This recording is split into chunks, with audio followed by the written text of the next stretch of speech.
La flamant nova seu de la companyia elèctrica estatal ESB a Fitzwilliam Street representa una de les remodelacions arquitectòniques més significatives de la ciutat en les darreres dècades. Inaugurat oficialment el 2022, el projecte, conegut com a Project Fitzwilliam, substitueix un antic bloc d'oficines exageradament lleig i pretén reparar un atemptat en el paisatge urbà georgià de Dublín que va encendre una forta polèmica. Situada al número 27 de Fitzwilliam Street Lower, la nova seu ocupa gairebé tota una illa de cases al cor del barri georgià. La renovació respon a la necessitat de modernitzar unes instal·lacions obsoletes i ineficients, alhora que mira de respectar el patrimoni arquitectònic de l'entorn, redimint-se així dels pecats comesos en el passat. En aquest sentit, l'antiga seu corporativa d'ESB, construïda entre mitjan dècada dels 60 i final dels 70, havia estat molt criticada per la seva escala i per la demolició de 16 cases georgianes, una decisió que va provocar una forta controvèrsia nacional sobre la conservació del patrimoni, i és que va trencar un continu arquitectònic conegut com la Milla Georgiana, que anava de Merrion Square fins a Fitzwilliam Place. Dissenyat per Grafton Architects, en col·laboració amb altres despatxos, el nou complex combina espais d'oficines contemporanis amb una reinterpretació respectuosa del disseny georgià. En lloc de replicar de manera exacta edificis històrics, els arquitectes han creat una façana moderna que evoca les proporcions i els materials dels edificis originals. Aquest enfocament s'ha descrit com una reinterpretació del segle XXI del paisatge urbà històric de Dublín, que integra de manera subtil el passat i el present. El complex abasta al voltant de 45.000 metres quadrats i inclou dos edificis principals d'oficines, així com cases georgianes restaurades, algunes adaptades per a ús residencial. La sostenibilitat ha estat una prioritat clau, amb un disseny orientat als alts estàndards ambientals i a proporcionar espais de treball eficients i flexibles per al personal d'ESB,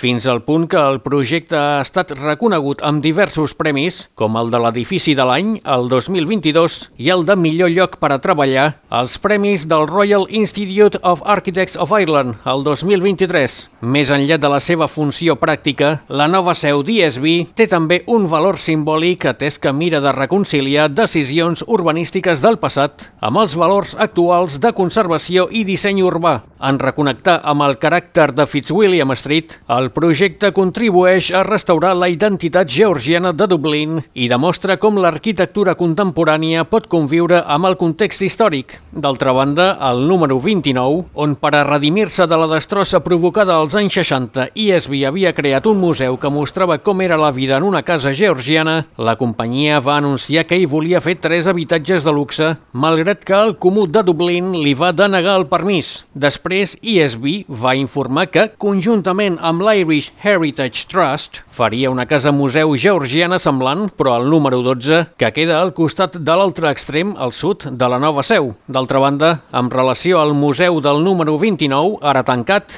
ja fa anys que regna el silenci i que no se'n parla.